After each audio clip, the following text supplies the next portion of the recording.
One of the areas you've been particularly successful at, probably the most successful, is the cross-border syndications. You've done a great job at that. And I thought maybe we'd take a few minutes and let you share those pearls of wisdom, if I can call it that, about how did you do it, what worked, what didn't work, frankly, and if you were giving advice to any of the local angel groups or anywhere that you've mentioned about syndication, what would be the top 2 or 3 points you might suggest? So I think first of all, I'll say that there's no one right answer. That's what we know. That's what when we all get together for our angel conferences, we know that nobody's getting up on the stage and giving us a magic answer on how to do something, because if there was, that person would be a billionaire and we'd all copy them.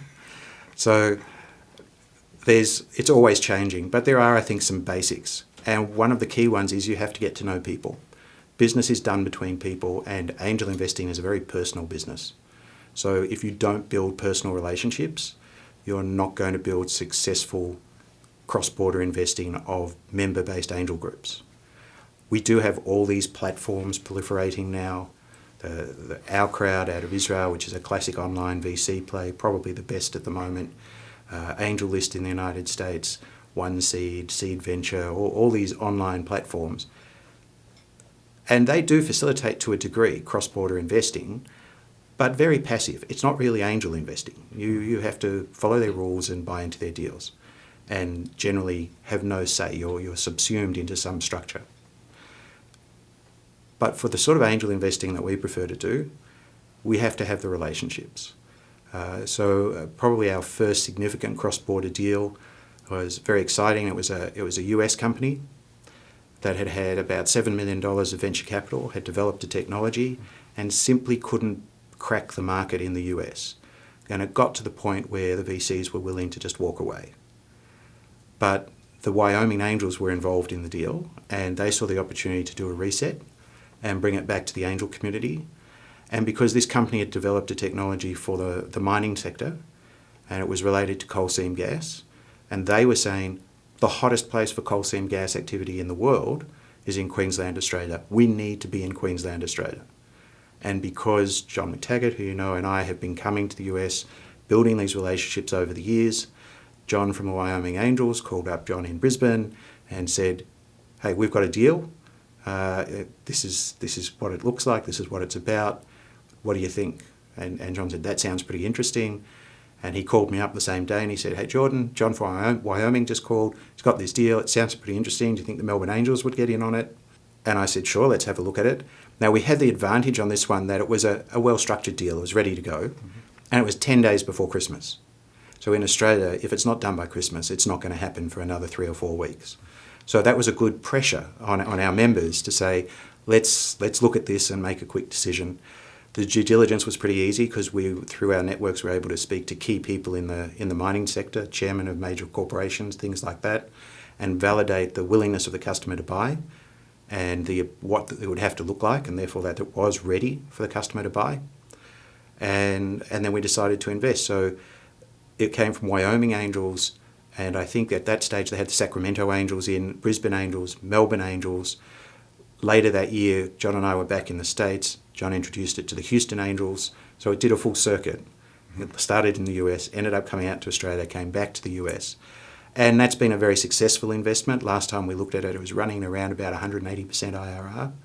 So we're looking forward to one day seeing an actual cash exit on that one. What's the name of the company then? It's called WellDog. WellDog. Yep. That's a remarkable story and very impressive. You know, you touched on one thing too I wanted to bring out, that when you did the due diligence, you checked with potential customers.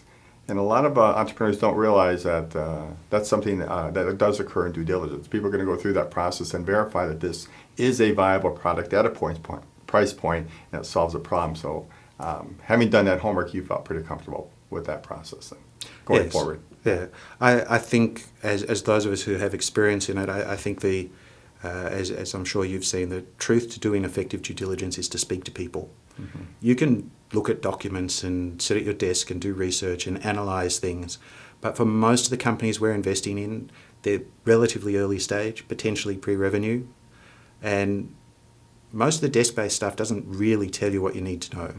You need to pick up the phone, speak to prospective customers, speak to partners, do reference checks on the entrepreneurs. And I can't resist making the point that years ago I heard from you one of the best bits of advice about due diligence I've ever had.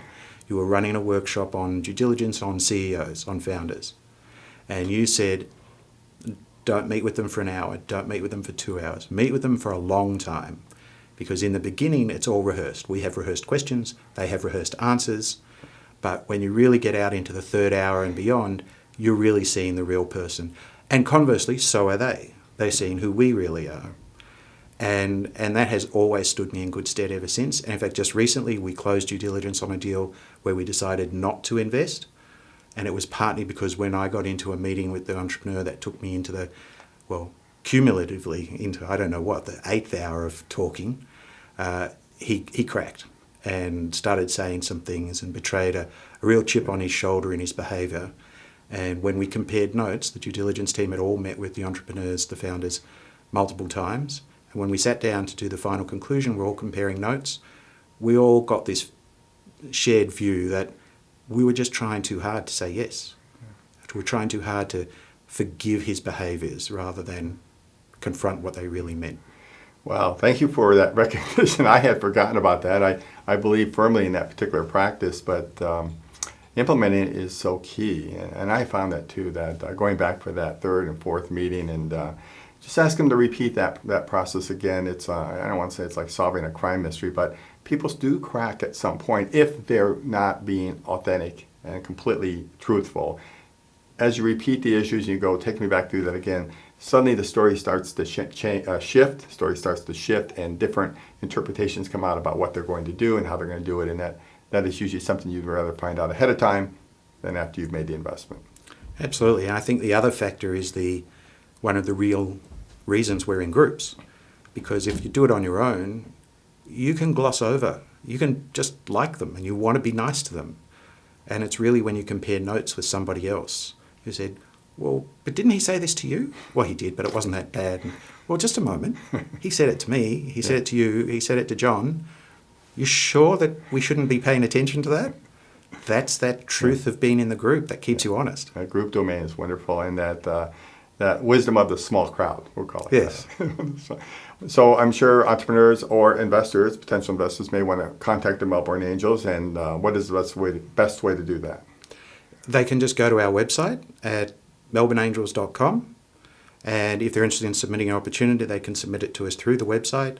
They can write to us at deals@melbourneangels.com.